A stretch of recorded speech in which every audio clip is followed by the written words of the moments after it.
Thank you for joining us online. Welcome to Life Chapel. Thank you for joining us for prayer, those of you who are in-house, and thank you for joining me tonight as I speak. This is the first time I've ever spoken in short sleeves.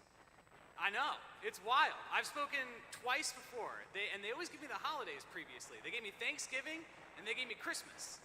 And I don't know what it was. I don't know if they were hoping for a low crowd on those services, but I was there. And hey, here I am. No, I'm so thankful to be here tonight. I'm not going to go very long tonight. I don't think I'm a particularly long speaker. That's something that my brother and I definitely don't have in common. Being a long speaker isn't an insult. He's a long speaker. No, it's funny. At times I tend to be an extremely brief person.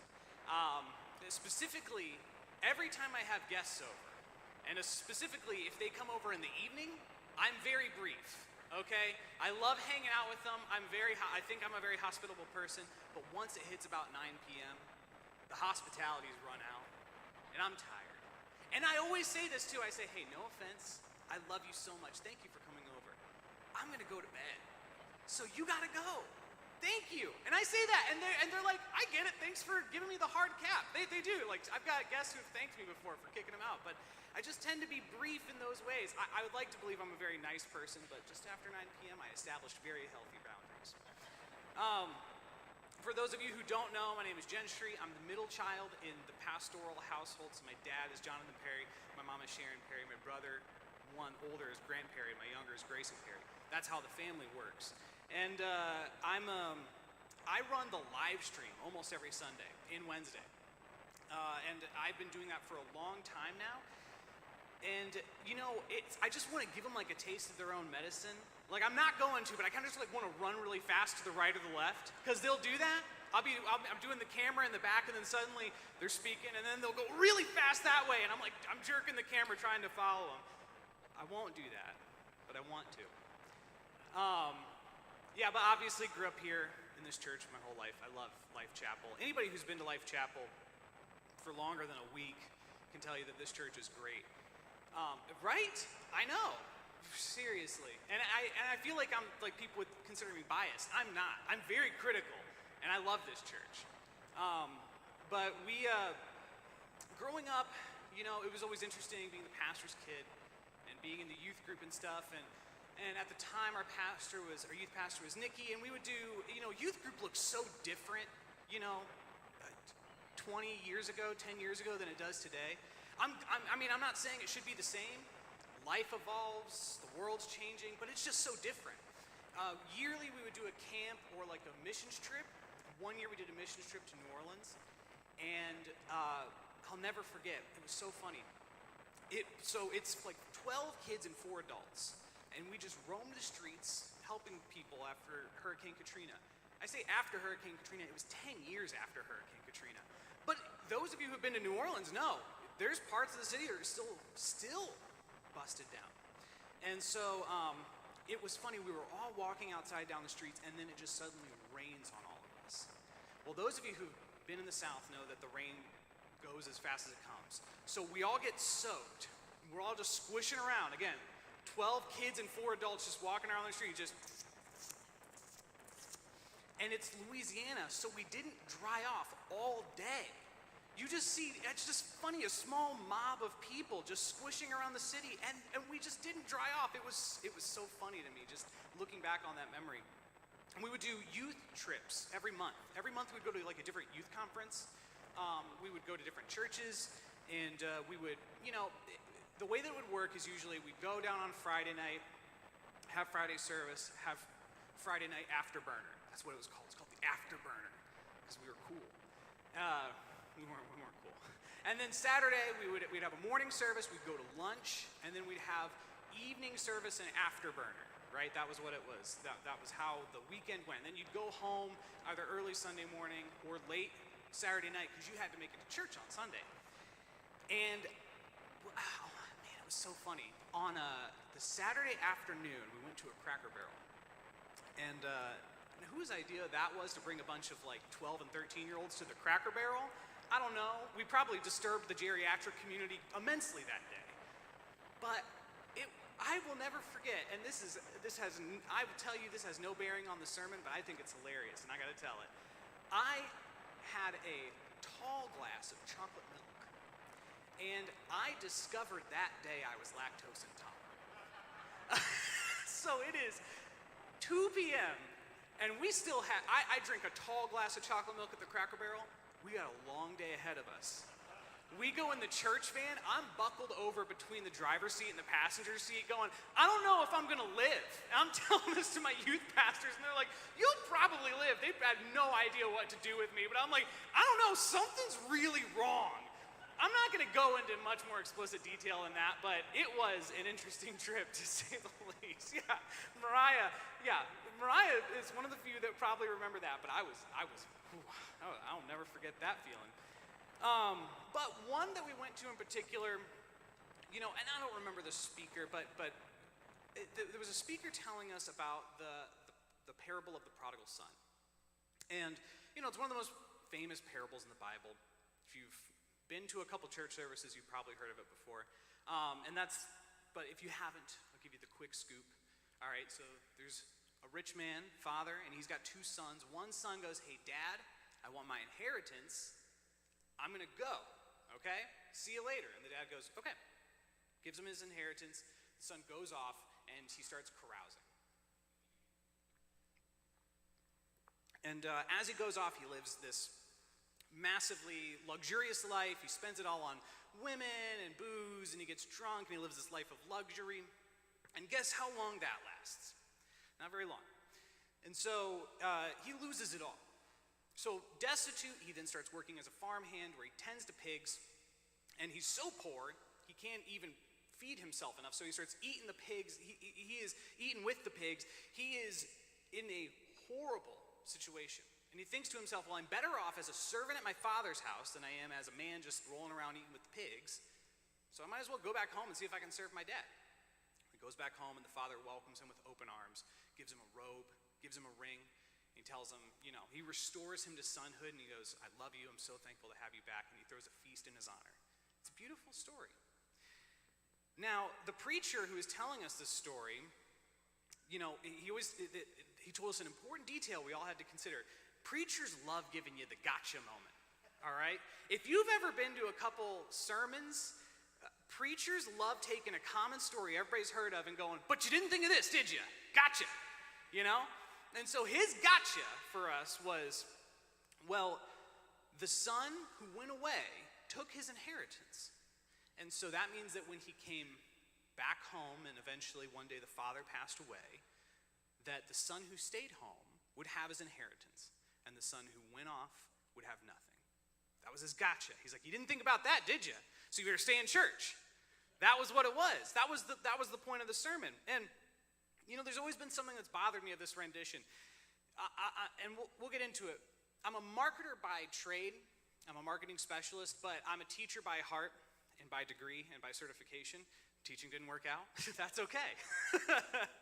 But I was an English teacher, and there's 3 things that you need to consider when you look at a text. There's the text, there's the context, and there's the subtext. And I'm legally obligated to tell you that if you take the text out of the context, then you're left with a con. Again, has no bearing on what's happening tonight, but those who are familiar with Pastor Jonathan Perry's preaching has heard that a few times. But the text of the story is the story itself, right? It's the story of the prodigal son. It's the words on the paper. The context is knowing the other words that are surrounding the story. So you know that Jesus is telling a parable, right? You know that this is a story in the Bible. That's the context. But the subtext is it's the meaning. It's what's underneath the words on the page. And I understood what the preacher was saying to us. The preacher who was telling us this sermon in the youth rally, he was telling us that we needed to, be holy, maintain our relationship with God, be righteous. But there was another subtext to what he was saying as well. See, what the story actually is about, it's about the Jews and the Gentiles. Jesus was, the Jews knew themselves and believed themselves to be God's holy chosen people, and everyone else, sorry, that's our dig, all right? We're the holy chosen people, and you're not. And Jesus was flipping the script on the Jews, and he was saying, no, everyone is welcome into God's house. I'm bringing in everyone. But what the preacher was telling us was something different. It wasn't about the Jews and the Gentiles. The preacher was telling us that if you've stumbled in your walk with God, if you've ever walked away from the faith, then there's something unrestorable. That's what the preacher was saying. He was saying that somehow, because you wasted an opportunity, or you missed something, or you messed up, that there's a part of you that will always be irredeemable.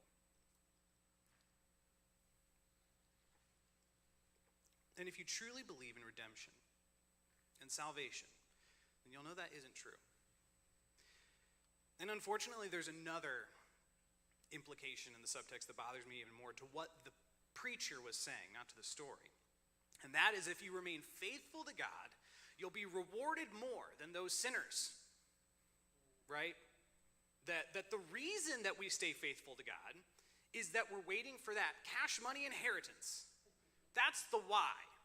Right? That's why we stay. You want to stay, the preacher was telling us, you want to stay faithful to God because one day, I don't know, the dad's going to pass away. I don't know how that works in his analogy there. And then you're going to get the cash money reward, the inheritance, the prize.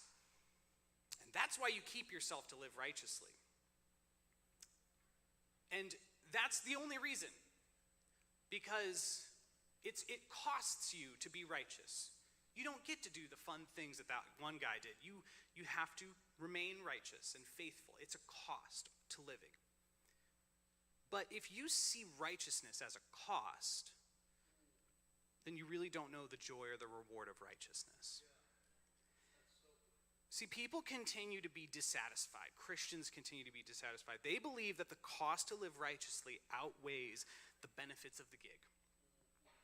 I think that sometimes we're looking for the winnings, the earnings, the rewards, the points when we're in the kingdom of God. And we really need to reconsider and reevaluate that. We believe that every good deed shouldn't go unrewarded. And that everyone who hurts us should reap what they should sow, right? But I'm just going to let you in on the secret right now. Life's not fair, but God is just. Proverbs 11:17 through 19 says it like this. He says, your kindness will reward you, but your cruelty will destroy you. Evil people get rich for the moment, but the reward of the godly will last. Godly people find life. Evil people find death. It doesn't say there that God rewards the kind and destroys the cruel. It doesn't say that people that God likes find life and people that God doesn't like finds death. He says that godly people find life and evil people find death. You find it. See, you may suffer from your own consequences, but that doesn't mean that you're suffering a punishment from God. Godly people find life and evil people find death. Your righteousness is not your salvation. There's a distinction there. Your salvation will bring about righteousness. Your salvation will grow out, that will become an outgrowth from you. Your righteousness will from your salvation. But your reward for your righteousness is you don't have to eat with the pigs. You know? I think we forget about that part of the story. So many Christians are like, well, I've had to live this life, and I don't even get to eat with the pigs. But we'll get into that later. Let's move on for the moment. We'll find another parable. In Matthew 24, verses 1 through 16, I'm just going to give you an overview of it. We're not going to read through it. Jesus tells the parable of the workers out in the vineyard. And he explains this, like what the kingdom of God is like. The landowner goes out early in the morning and hires men. And he agrees to pay them all a daily rate. He says that you'll each get a silver coins for your day's work. So he goes out in the market, and he finds some men, brings them in at 9 a.m. He does the same thing. He goes out at 12 p.m., finds some men in the market, brings them back to his vineyard, and they work in the vineyard. And he does the same thing at 3 p.m. and the same thing at 5 p.m. And he goes out and he says, come to my vineyard, work for me, and I'll pay you at the end of the day. And when the end of the day came, the landowner said to his manager to pay the workers, starting with those who had been hired last. Those who began working at 5 p.m. got the daily wage, a silver coin. And when it came to those who had been hired first, early in the morning, they thought that they were going to receive more, right? Because they like the standard daily wage here, they were getting excited for a second. They're like, oh, you seen what this guy's given to the guys who just worked 1 hour today? I'm excited. Who knows what I'm going to get? But he gave the same amount to all of them. And they started to grumble, and they were angry because they had to do a lot more work than those who started later in the day. But the landowner did not listen to their complaints and reminded them that he agreed to the daily rate to pay them when he hired them. And he looked at those workers who were grumbling and said, am I not allowed to do what belongs to me? Are you envious because I'm generous? The landowner says, the last will be first and the first will be last.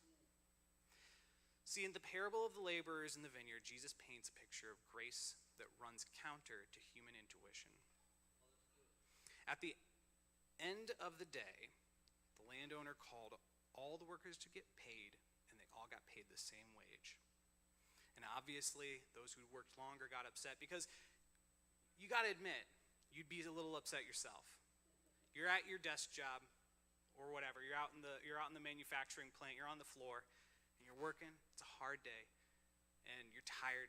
You've been up since 6 a.m., 4 o'clock's rolling around, you got half an hour left. Somebody rolls in, they just woken up, and they clock in, press the button a couple times out there on the shop floor, they type away at their keyboard for 15 minutes, and they go, all right, see ya, I'm out of here. And then the manager goes, everybody's getting paid today. You got to admit, that'd rub you a little bit the wrong way, right? You'd be like, I wish I was sleeping in a little bit longer. All right, 6 a.m. didn't feel so good this morning. We live in a culture that says you get what you work for. And that script flips depending on who you're talking to. A lot of people, there's a lot of entitled people, but there's a lot of people who are obsessed with the grind culture. I don't know if you guys know what that is, but no matter what your grades are in school, whatever salary you're awarded, whatever kind of friends you have, your successes are correlated with your efforts. And there's a large group of people who believe that, and I'm not here to tell you that that's wrong and there's no justification in that.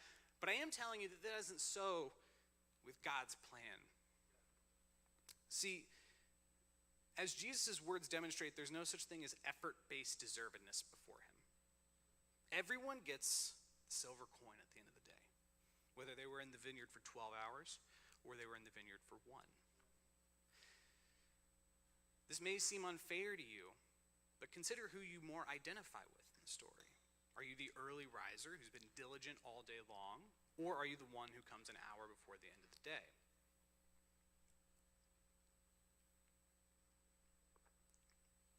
When I first thought on this parable, I thought it was unfair. Not surprisingly, I also identify with the first group. So, I've always been more of the good kid. Now that doesn't mean I've been perfect. I've made a lot of mistakes in my life. I've sinned a whole bunch, more than I care to admit on live stream. But being good has always been an important thing to me, right? Being good in the eyes of the Lord has always been very important to me. It's been very stressful when I'm not good in the eyes of the Lord. Being good matters. Not everybody feels that way. Being good in the eyes of my parents matters to me. It always has. Growing up,